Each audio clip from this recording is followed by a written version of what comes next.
Thank you all for joining us in this very special panel. Today, we have three amazing panelists that will help us to dissect and understand and analyze one very important process in everything that has to do with AI adoption within newsrooms, that is training. That is basically building the capacity within the organizations or for individuals to use AI in responsible ways, to adopt in a way that is sustainable, that can help the organizations achieve their goals. And basically, it's part of how AI is ultimately used for the best way in the organizations. AI, as we mentioned, is already shaping workflows, but how do you ensure that your team is ready for it? And that's why we have brought three amazing trainers that they've been working in the field of journalism, not only AI, for a while, and that they have now, in the past time, become experts also in the use of AI, in the use of very strategic AI. And today we have with us Camilla Bath. Camilla Bath is a journalism consultant and trainer working with newsrooms across Africa and Europe on responsible adoption, organizational change, and editorial strategy. She is program director at the WordPress Institute and is conducting postgraduate research on journalism, innovation, and leadership. Thank you, Camilla, for joining us. Thanks so much for having me, Anna. Thank you. Then we have Jaymar Tordesillas. He's joining from Manila, Philippines, and he's a journalist, media advisor, and technologist who has worked with dozens of newsrooms around the world on AI systems and newsroom innovation. From 2023-24, he was a fellow at the Nieman Foundation for Journalism at Harvard University. His work on building AI tools for newsrooms has been featured by the Reuters Institute, WANIFRA, GIJN, and he spent nearly a decade as editor-in-chief and head of digital media for GMA News and Public Affairs, the Philippines' top news organization. And he's also been a trainer for our academy. Also, Camila, they both have been trainers for our academy. Now that we will share shortly some news about that. And then we have Stefan Voss. Stefan Voss, he's a verification officer and journalism trainer at the DPA, specializing in AI, digital verification, and fighting misinformation. And he has trained thousands of journalists in understanding AI-generated content and using generative AI responsibly. So thank you. I think that between the three of you, I mean, I didn't do the math, sorry, but I think that in a way we have thousands of journalists trained between the three of you, so you have like a lot of knowledge to bring to the conversation, and I'm sure that people would like to know more. So we're doing a round of questions, and then we're opening the floor for tables, for questions. So if you have any questions that you would like to add, don't worry, we will try to cover them later. So I would like to start by asking the three of you the first question that has to do with what makes good training in AI for journalists? Is it about tools, something deeper, both? I don't know who'd like to start.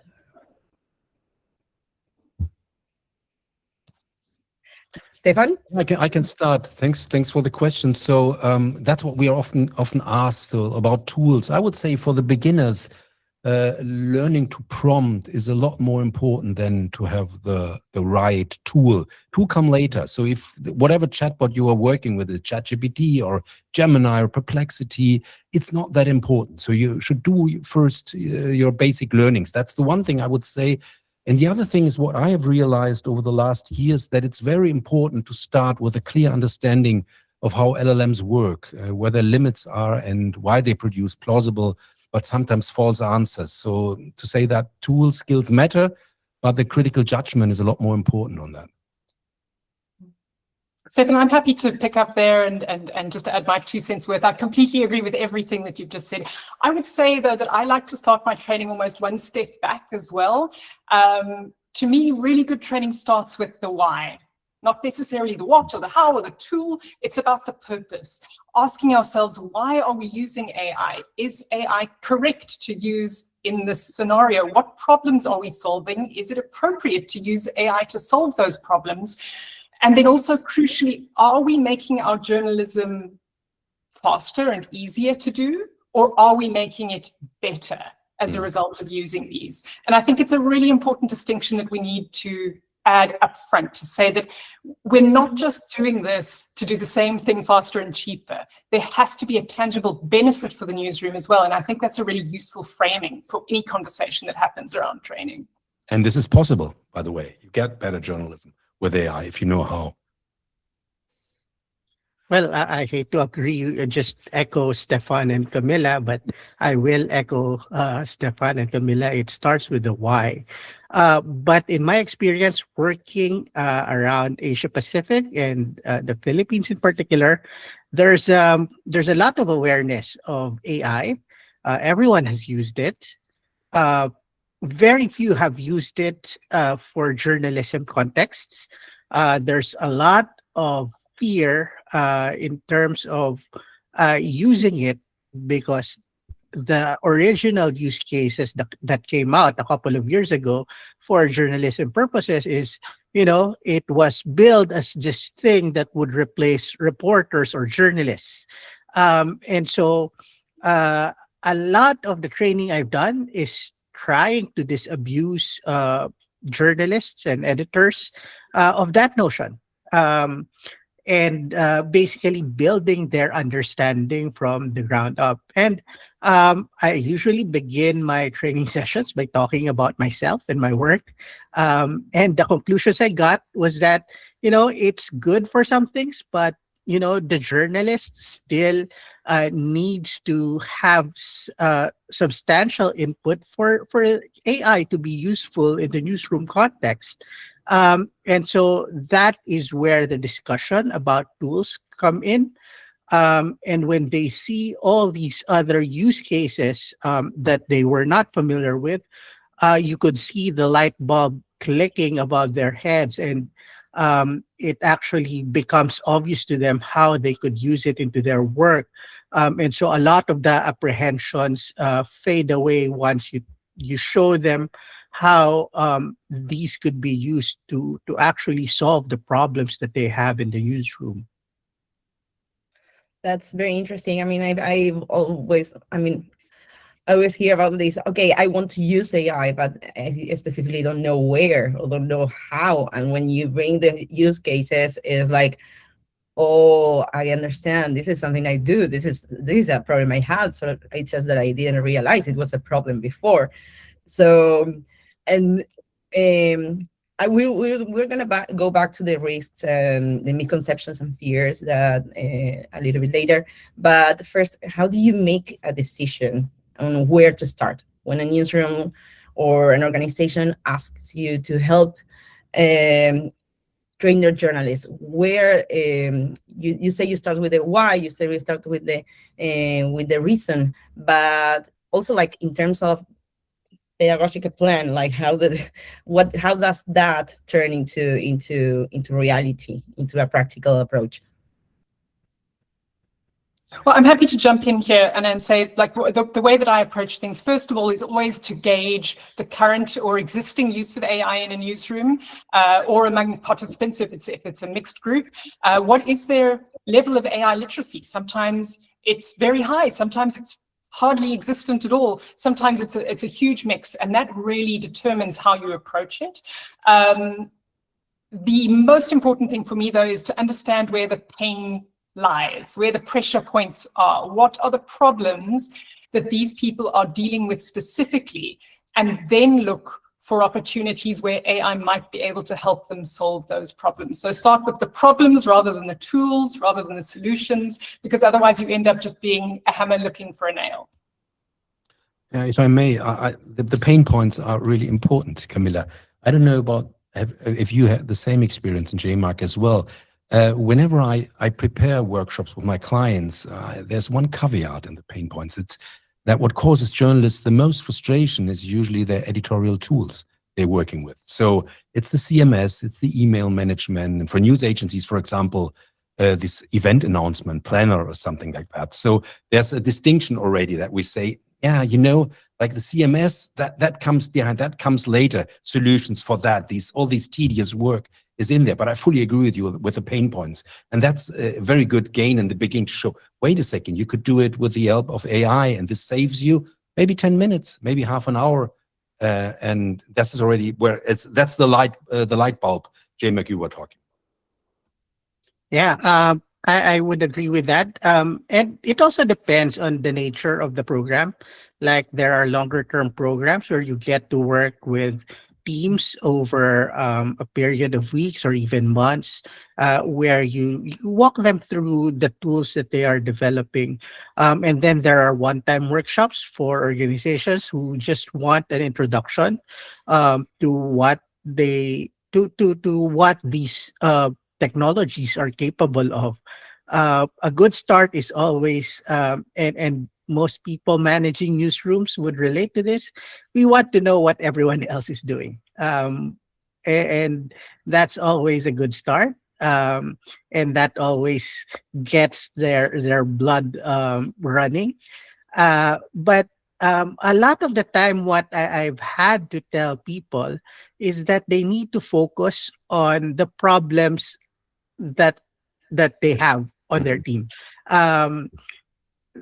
A lot of the time, they would think of problems that are systemic, that they want to solve someone else's problem, like an analytics team would want to solve the editorial team's problems, but that would require much more buy-in. When in fact there are problems in front of them that are low-hanging fruits that they could solve, and building on those successes actually could lead to bigger impact across the whole organization once you solve your own problems first. As Stefan mentioned, people would want to,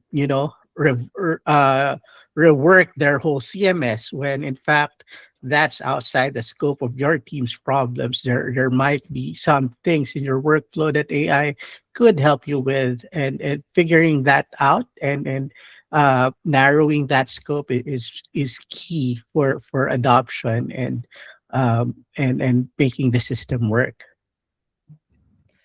Those are really interesting takeaways also in terms of well, how different these workshops can go in terms of also like the characteristics of the organizations. I would like to go back also to like the fears and misconceptions, and in terms of what's the biggest misconception journalists bring into AI training sessions, and how do you specifically address this kind of misconceptions? I mean, there's a lot going on. Yeah. There's a lot. The first thing I tell them is that AI is not a good source of information. It's a good tool for processing information, but you can't trust it as a source of anything that you would publish. And once they realize that it's a tool for processing information, then all of a sudden, all these different use cases make sense to them, and they're not as afraid of the technology anymore. And that's interesting, J-Mac. I remember a few years ago, like how skeptical people were towards the answers of bots. And this has changed. Maybe the bots get a lot better. You might remember a year or 2 years ago when these LLMs have scraped all the data accessible. So there was this question, is this the end of innovation? And then we see the new models, the reasoning models, the quality of answers. So the more and more is the misconception, putting it on top of your words, J-Mac, is that more and more journalists also seem to believe that AI is a truth engine. Because the answers are so good very often. So this is just to explain to them, you should never trust them. You always have to verify. And the other thing I would like to add here is the feeling also AI will replace journalists. I mean, again, we can't look into the future. And to be honest, let me take it from the German perspective.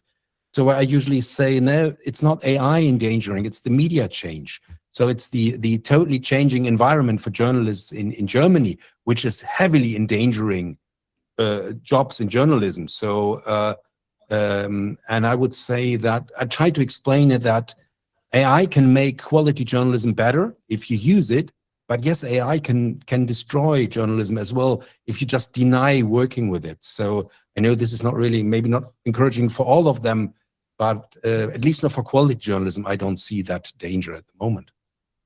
Stefan, just to add on to that, I have to say, I used to always start my AI trainings telling people the old IBM line, right? AI is not going to take your job, but someone using AI better than you. Yeah. I've changed that now. And what I now try to start with is this idea of if a machine can do your work, probably doing the wrong kind of work. Exactly. You find that out the hard way. Yeah. And so we have a discussion then around what the right work is and what we should be doing, what we can hand off to AIs, to machines, and what we absolutely have to keep in our newsrooms, in our own hands. If I may add one thing to those of you, the participants who are also doing trainings for journalists or planning to do, here's a recommendation. So what I quite often do the following when I start workshops with participants. So I'm asking them, please think about 3 reasons why you love to work as a journalist in your company. And meeting nice people is not an argument. And I will not ask them what exactly they have in mind. But then later on, I'll show a lot of examples. And Camilla, you were talking about this. Things, task, whatever, text transformation, have one summary for one paragraph, headline suggestions, and so on. And then once in a while I ask people, so who of you said that whatever, the writing of headlines is the most beloved part of his or her journalistic work? And of course, nobody raises its hands. And that's why we say that's what journalism is for. And it works quite good. And again, to give people more time and space to do those things that they really like in journalism. And just to add to that, something I usually add toward the end of my workshop is that even with AI, the job of the journalist would not fundamentally change. Just because, just to make them realize our job isn't writing an article, our job isn't publishing content. Anyone can do that. Wikipedia editors could do that. But our job is to bring verified, accurate information to the audiences that we serve. And so fundamentally, whether or not you use AI, you are accountable to your audience for everything that you publish. And that wouldn't fundamentally change whatever tool you use, whether it's AI or anything else. Yeah, and it's like going back to the very basic question of why are you in journalism? Remembering that.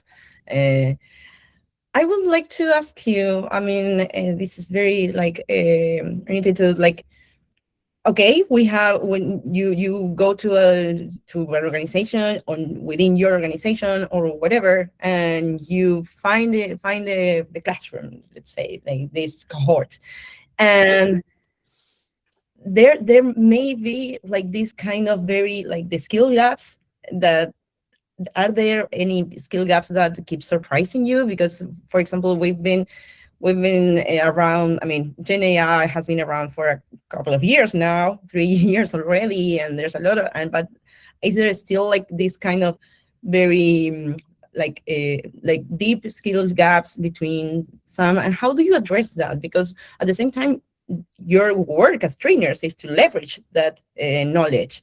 And what are the best strategies you find to leverage to level that gap? Well, there will always be rock stars in a classroom, in a cohort. 20 years ago, those were journalists who knew HTML. 10 years ago, it was journalists who were good at social or good at data journalism. And so there will always be those people. And so the priority really is to bring the knowledge and the understanding to the average. And one thing that AI does very well is that it amplifies expertise across organizations. And so that rock star now has the opportunity to take his expertise and spread that around to the organization with systems and AI workflows that he could build. And it's easier to build something now than it was before. For the rest, a lot of it is really making sure they are able to play with the tools. A lot of them have it even, queried a notebook, LM notebook, for example, and actually having that opportunity to do hands-on work unlocks so much for the rest of the journalists. And for the rock stars, usually that ends up in a side conversation after the workshop where they would love to discuss their work. They would ask you what you think about it, get tips.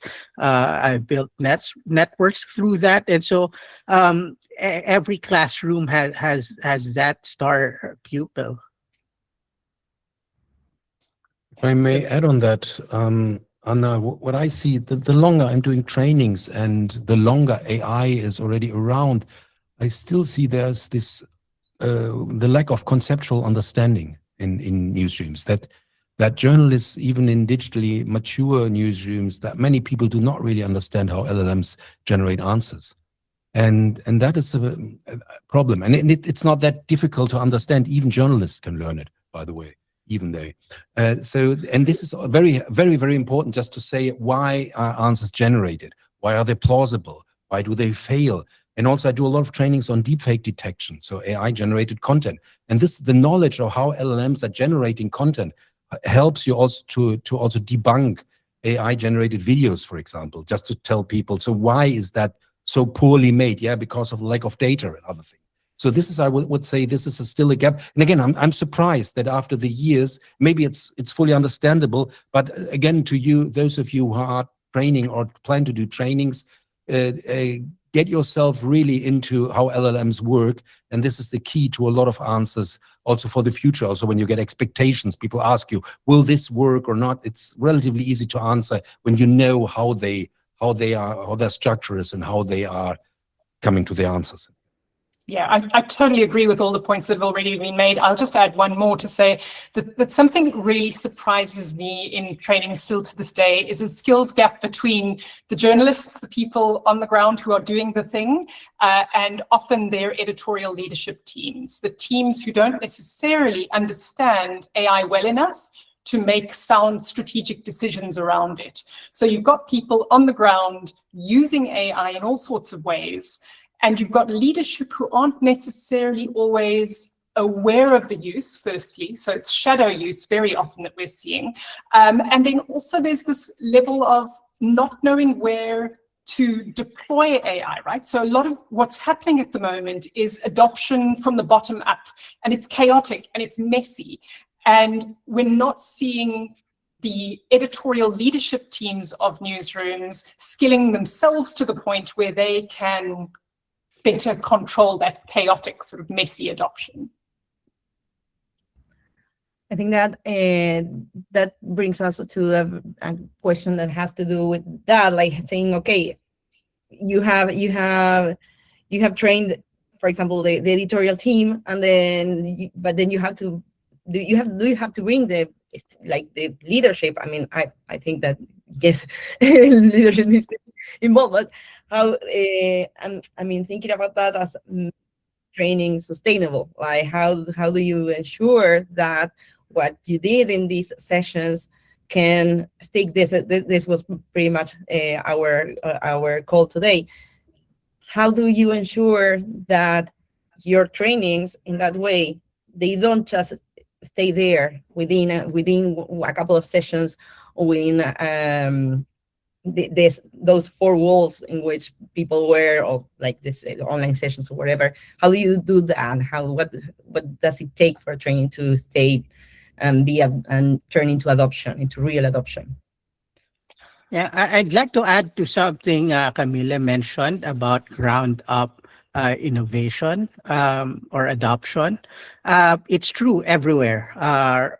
audiences are ahead of news organizations, and reporters are ahead of editors when it comes to adoption.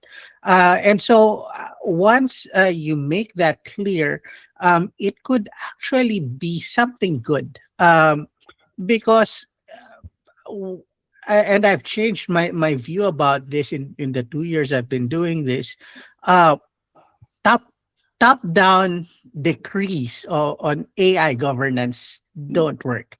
It can't be a tablet that God gave to Moses and everyone just follows, because they aren't aware of how these could be useful to the work that the people on the ground are doing. And so um, while there have been studies that a lot of organizations don't have AI policies just yet, I think it would serve them well to have that conversation with the people on the ground doing the work, and then figure out together what their red lines are, and what is and isn't acceptable use for them. And it differs by organization, by the size of the organization, by the audience of the organization, by the nature of the work that they do. Some would be fine with having AI write articles for them. Some would say that is a bright red line. I know broadcast companies that have used AI generated imagery for things they post on YouTube, and that's fine for their organization, but it has to come from the ground, from the people who are doing it. Recently, I did a workshop for a company who were telling me that their IT team banned the use of Chat GPT and Claude for the whole company, because it was a security risk, and all they could use was Copilot, which is a terrible AI model. And so that is an example of how, decision makers at the top don't have a view of what's happening on the ground. And I heard the most ridiculous thing. They said that the IT team was building a fact checker for the news organization, and I was like, how would the IT team know to build a fact checker? That's something that needs to be designed by the people working on the ground. Maybe the IT teams are the most suspicious ones within organizations when it comes to AI. Maybe. But Anna, coming also to sustainable learning, when I talk to clients, when we agree on workshops, what we also tell them is, like, for example, you have a series of webinars where people join, and that's not sufficient. By the way, for example, I remember often when you have a huge audience of a lot of people, and I as a trainer look into more than 100 black little the things that means the video is turned off. So that's absolutely the choice, but this means we tell our clients, be aware of it. Webinar is a good thing in today's time, but my experience is, as I said, the vast majority is still working. They're still working. Maybe they do the laundry. I have no idea. But again, we have done a long series of AI trainings. This means now everybody who joins is AI savvy. That's not true. You have to get whatever the guarantee that people are really learning. You have to get, again, it's a question of resources. So sustainable AI learning is a question of resources. It is good training. Okay, there you are. But also they make sure that people are have the time to follow it, to learn on it, and to practice this. And that's the other point for sustainable thing is practicing. Everybody, that's a fantastic thing with AI. It's not like you go into a lesson, then you learn it. No, it's like driving your bicycle. You have to know how to do this, and then you have to practice it every day and to get better. And there is no alternative. But this should be, those who are organizing trainings or the managers should be aware of that. Yeah, I can't agree with you more, Stefan, about the practice element of this. I mean, so to me, to get training to stick, it's really important to work on a real problem. So not just a theoretical one, get people to bring the pain points they are facing, the problems they are trying to solve to the session, solve it for them in real time, show them how it can be done, and then get them to actually do it. Because I can talk to people until I'm blue in the face about how to do something. I can demo something for 6 hours, but the only way that learning is really going to stick is through them doing it themselves. So every workshop that I structure, and especially those in person, but increasingly the webinars as well, I try to make it at least 60% practical. You get 40% from me, but the rest is up to you. You apply, you work out how you are going to solve your own problems. And what that also does then is show people in real time, in the moment, how powerful AI can be as a solution to their problems, and also where it doesn't work, where they can't actually solve the problem they think they can with AI. By the way, if I may just jump on that, Camilla, you're absolutely right. You're absolutely right. That's the plus for journalistic AI trainers, to tell the people, this works great, this is good, but this doesn't work at all. Or, hey, that's not for you, or you will be disappointed on that. And also for you guys out there, this is very important, and that's why they're hiring AI trainers with a journalistic background, to also include all the things that are not working, that are not successful, because this is the frustration they get from other trainers who have no journalistic experience. They tell you everything, but in the end, it doesn't work. So yeah, that's a good thing. It's just a balance. Maybe we have even workshops where there's more, hey, this doesn't work and that doesn't work as well, just to give people an orientation, to show a path through the jungle. Anna. And in that sense, I mean, like talking about tools and what works and what doesn't, something that happens is that also because tools change so fast, sometimes you say, okay, this works, and in a couple of months it doesn't work anymore, or the other way around. I mean, there's a tool or there's a model that incorporates a feature or something that actually works really well. How do you train for tools that change faster than any curriculum can keep up with? I mean, I see you. I think there. Sorry. Go ahead. Yeah. Gemma, go ahead. Yeah, I think there are frameworks to do that. One of the things I begin with in my workshops is based on the work that I did, and a lot of it was creating a workflow instead of just a tool, where I used AI to help with investigative journalism. And my big lesson from that experience was that a lot of it is figuring out what AI is good at and what you are good at as a journalist, designing that tool or that workflow. And at the end of my workshops, I would show them this quote from Dylan Friedman from the New York Times, who was working on their stories on the Epstein files and how they used AI. And a lot of the things he talked about was actually figuring out what AI is good at and what journalists are good at. And so I make the point that it's been 2 years and there have been so many advances in the field. There have been so many new tools, new models. We have coding agents now, but fundamentally, figuring out where you are in that value chain or in that system as a journalist is essential to adjusting and working with these tools. And I suspect that wouldn't change down the line. I'd add to that I think it's really important, Anna, to confront the idea of obsolescence head on in training, to have a really frank conversation about, here, I'm going to show you some things. They might be obsolete in 3 months, 6 months from now. What's important is the system behind it, the understanding behind it, the way that we work with these tools, the way that we understand them, because that's then transferable to anything that comes up. I would also say that it's really important to encourage people to carve out a space for themselves if they're serious about learning AI and learning how to use it properly, effectively, ethically, responsibly, to ensure that they have given themselves time to experiment, time to keep themselves updated on what the latest developments are, because this isn't going to change anytime soon. We are constantly going to be on the back foot. We're also often using tools that are not fit for journalistic purpose. And so we need to be able to test which tools work, what their latest developments are, how they might fit into our workflows. The only way we can do that is by experimenting and playing with them. Stefan, you? So one aspect to this is also when it comes to tool, there's no big solution in AI, which is a good thing. So maybe we can talk about this a little bit later. What we see is AI is decentralized innovation. The small tools, small solutions, partly built by journalists themselves. So again, there is not this is the new tool and everybody should try it out.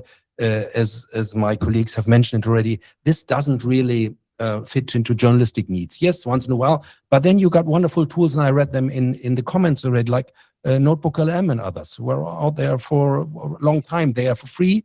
At least the free version is already really good.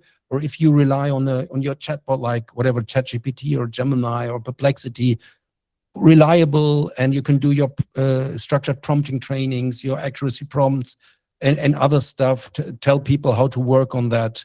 And as said, when I look back, so how much did really change in my, let's say, basic trainings over the last 2 years? Of course, a lot of things have changed, without no question. But I think there were not that much absolutely crucial changes. Maybe I'm a lazy trainer, I have to admit. Maybe I'm missing things. But overall, it's still what Jemak was talking about. It's the skills. It's telling people how to work with it. And as said, and also this makes people insecure. Anna, as you were mentioning it, oh my God, so many new things. I was 1 week away, and so many sensations. And Grok is now out there, and it is Claude code, blah blah blah blah blah. And again, telling people, of course, if you're an expert, if you're really in things, that might be relevant for you. If you're a rather beginner, stay calm, do your homework, do your trainings, do your prompting, and you get along a lot, and you get all the advantages. And even if you are there to be able to use that tool, nobody talks about it anymore because there's something else around. And I said, a lot of things do not apply for journalism, which is good. It has a lot to do with managing the hype, like kind of also keeping people like grounded on the real stuff. There are many questions there, so I would like to just do 2 more questions and then go straight to the questions that people are leaving in the chat box. I would like to ask you about, like, specifically after all the training you've done, what's one thing that you've tried that didn't work? What did you learn from it? What did you face any moment that you said, oh well, this didn't work, this didn't? So one thing that I learned, Anna, is very much to separate your demo models from your practice models, especially when we're working with LLMs. They are, and you have memory enabled on something like ChatGPT or Claude, they are learning from your previous conversations, and they are going to give you a fundamentally different output when you practice the exercise yourself to make sure it works. And then in the same model or in the same account, you are trying to demo it for other people. The AI will jump a million steps ahead, and it'll give you a real bit of explaining to do to the people who are watching you as you're trying to demo something. So I practice very clear demo hygiene. I use one account for doing practice and one account for demoing. And also, just to mention there, one thing that's really important to me, because I work with a lot of under-resourced newsrooms that don't have the money to even pay for the pro version of ChatGPT, let alone some fancy tool, right?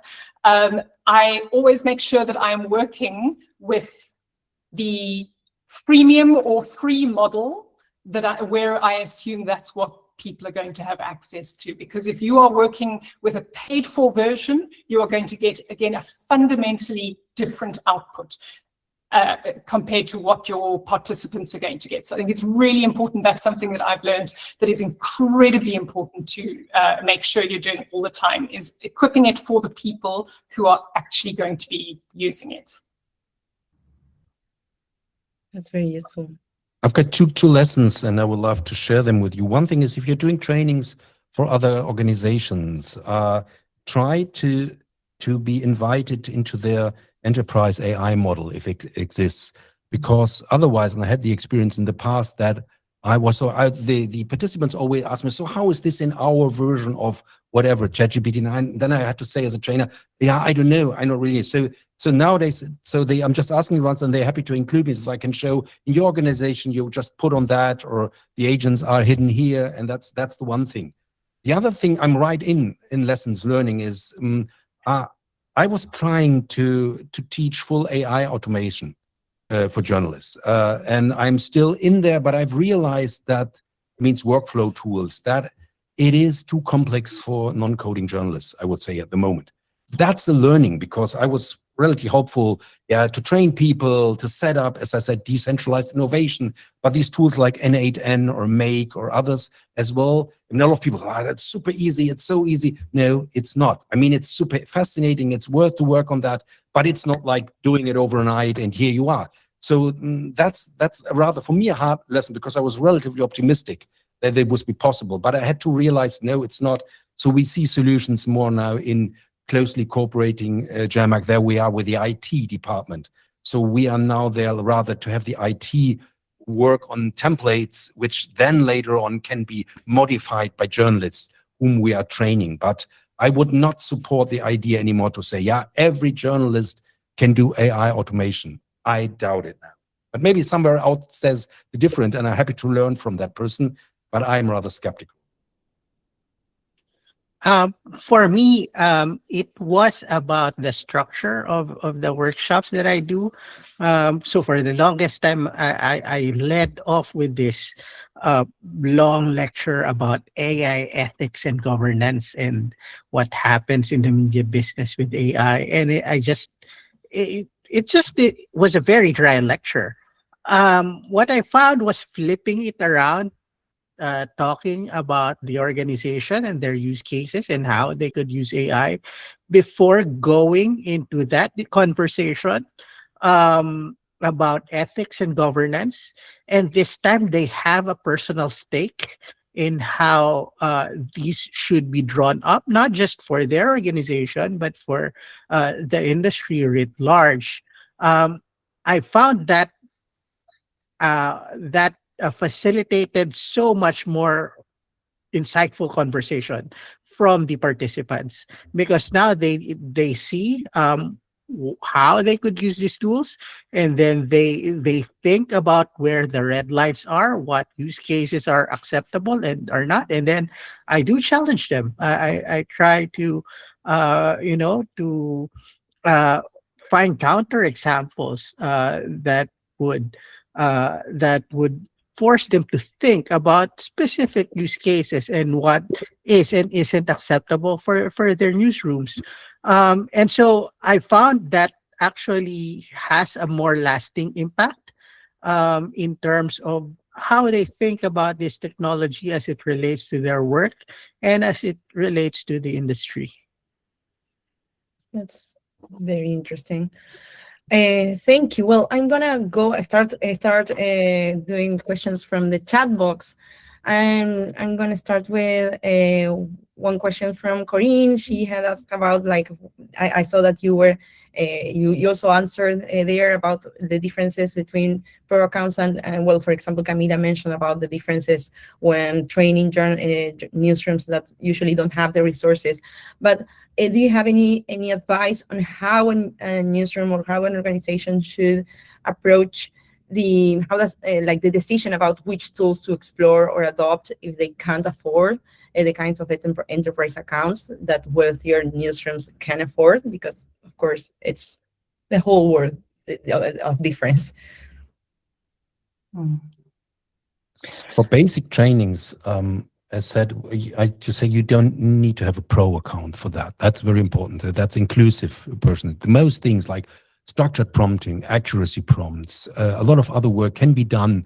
J-Mark, you mentioned Notebook LM as a wonderful tool as well. So what I try to do is to show different, like Perplexity again, ChatGPT, Gemini, and others in the free version, which really gets you along. Camilla, you're absolutely right. The quality is better, but again, nobody should felt whatever left behind because he can't afford such a pro account or his or her company is not paying it for her.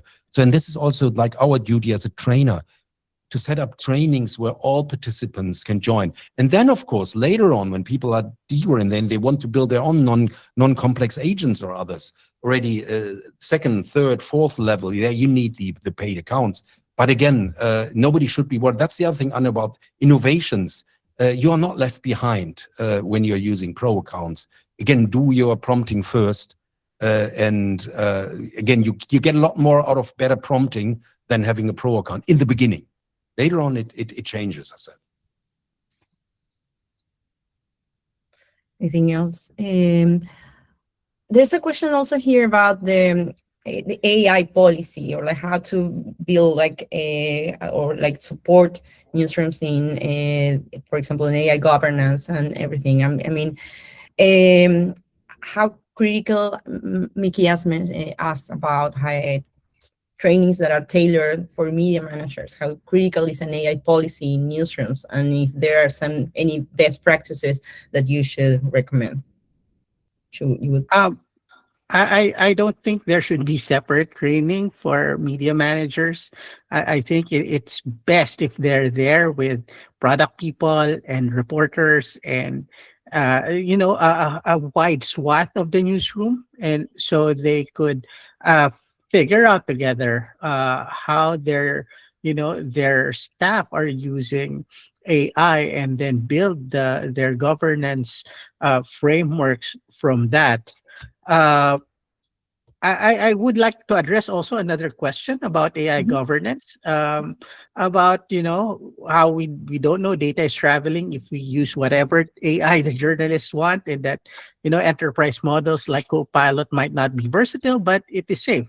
The only problem with that is you're assuming that the journalists won't use these tools anyway without your knowledge. The shadow use of these AI tools is a big issue, and it's happening all over the world, especially for reporters who are AI forward, and so newsroom media managers need to catch up with what their reporters are doing, and I think there's a lot of there needs to be pragmatic thought about how to govern these technologies, because whether you like it or not, your reporters are probably using these tools with or without your knowledge.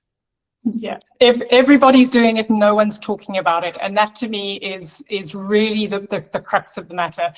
When we talk about AI policies and procedures, it's a way of bringing that shadow use out into the light. If people understand the limits and the bounds and the boundaries that they should not cross, they can operate a lot more effectively and a lot more ethically. I mean, something we haven't really spoken about all that much today is the ethics of AI use, and how many journalists are not necessarily aware of the risks of using AI. Bias, things like data privacy, things like it's to me, I mean, you asked earlier what good training is about, Anna, and I think the ethical component of AI use, especially for journalism, can't be understated. And if we're going to train journalists on using these things, they have to understand what the risks are and why those risks are there. And J-Mark, you've been talking about red lines, what the red lines are that we absolutely cannot cross, both in terms of our practice, but also in terms of our journalistic norms, ethics, principles. And that to me is where a policy that is loud and proud and accessible to everyone gives people the guidance to use tools in a more ethical way. Yeah, I mean, in what you said about like bringing that conversation out of the shadows, and that's way more than just AI training. That's like also cultural, or inviting a conversation. And I like what James mentioned about having all in the same room, that basically to bring light into what's going on within the organization. That has a lot to do with organizational things. There are many questions here. Perhaps we can make first. It has to do a little bit with this, which is ultimately, Ronnie asks about, which is ultimately more effective: bottom-up adoption that grows more organically, or top-down adoption that looks more structured but may not translate into real editorial use. What do you think about that?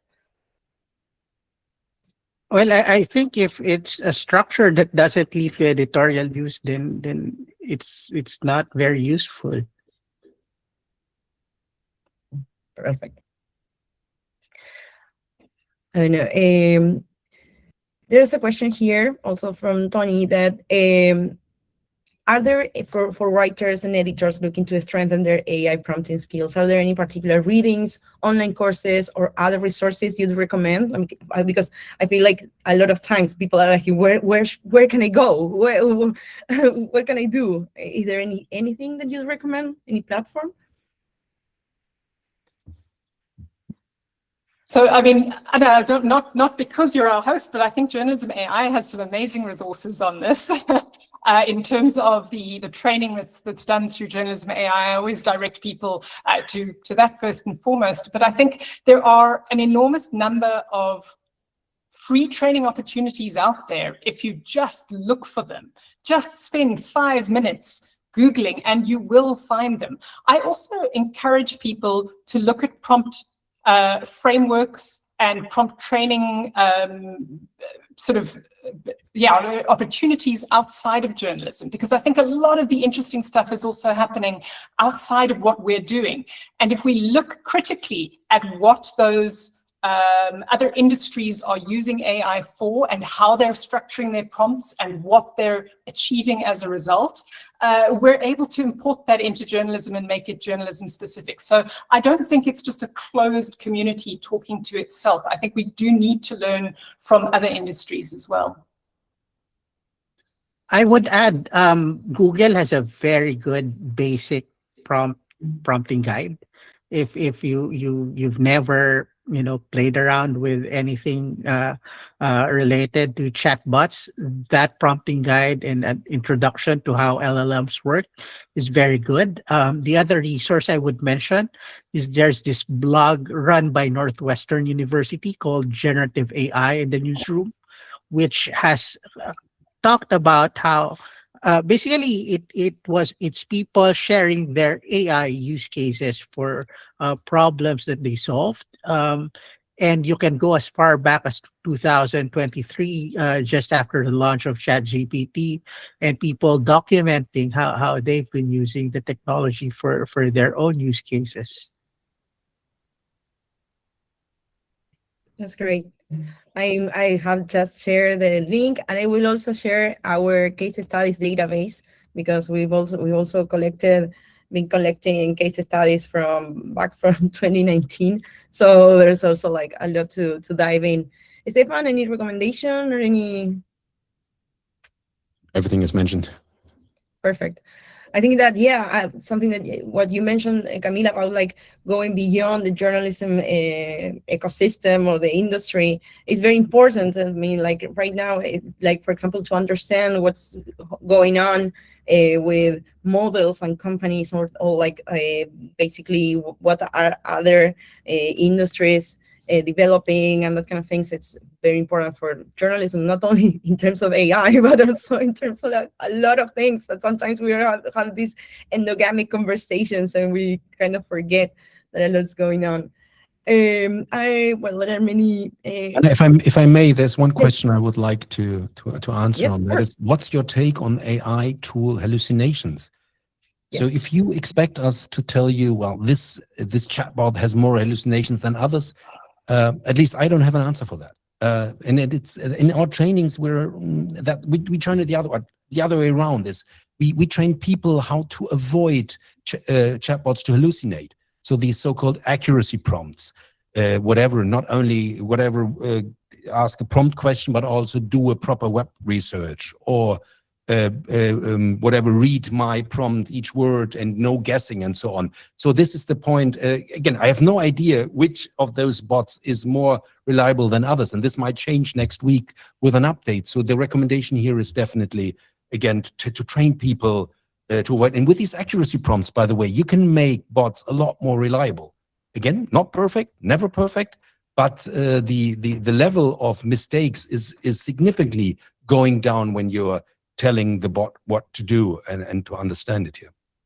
Yeah, only thing I'd add there is the advice that I give to people who I train when they ask about hallucinations is that if you're not able to tell whether the model is hallucinating, you shouldn't be using it for the job you're trying to get it to do.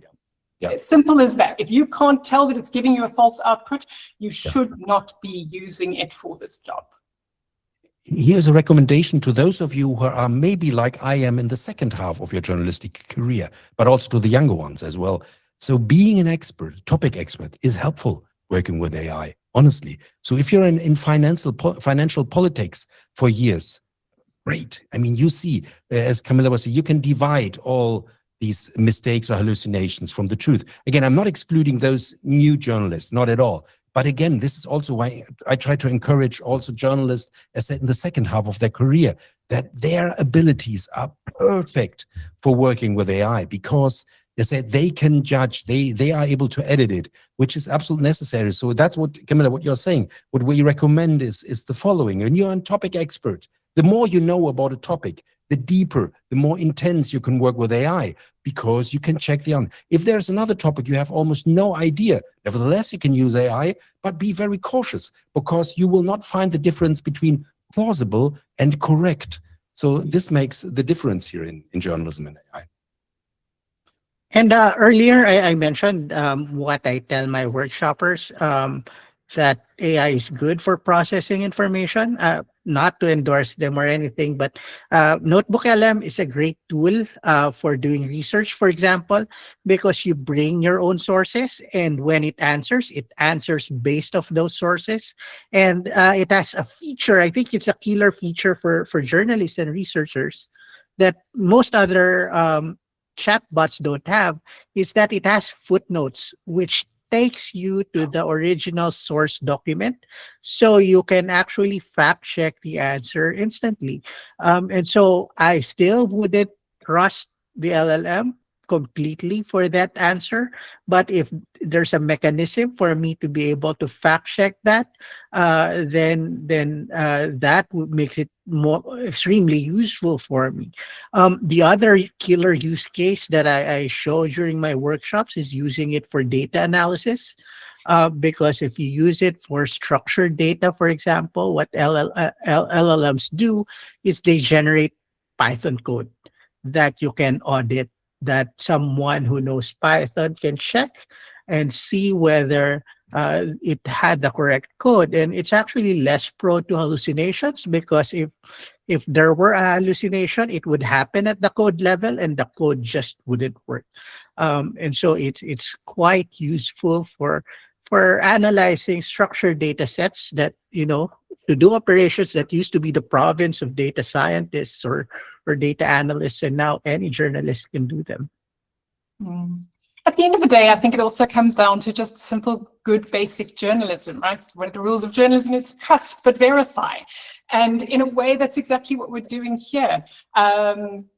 It's about putting into practice all of the good journalism norms, practices, principles that we have, and not abandoning those simply because we are presented with something that sounds, as Stefan calls it, plausible, something that's fluid and, perfect prose, but could be completely wrong. We're journalists. We know how to fact check things. We know how to verify things. And that's what we should be doing every step of the way, whether we're working with sources, whether we're working with AI. Trust it as an unverified source and do your job as a journalist.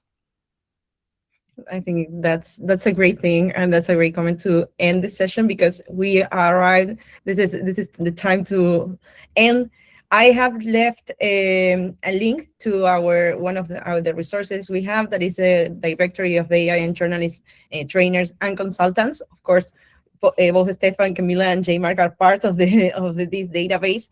And there's also, and if you are also doing any training on in AI, you can also submit your profile and we can add it to our database. And basically, I think that there's a lot of things that you've shared that basically are super, super useful for anyone that's trying to approach AI training, and that it's important and part of the conversation. I think there were like a lot of questions, but I think that we covered most of them. And if not, you can also reach out, and as they mentioned in the chat, for example, last week we did a session on Google AI Studio. We are planning all these training sessions for the year. So if there's anything that you'd like to explore, just answer that email, connect@journalismai.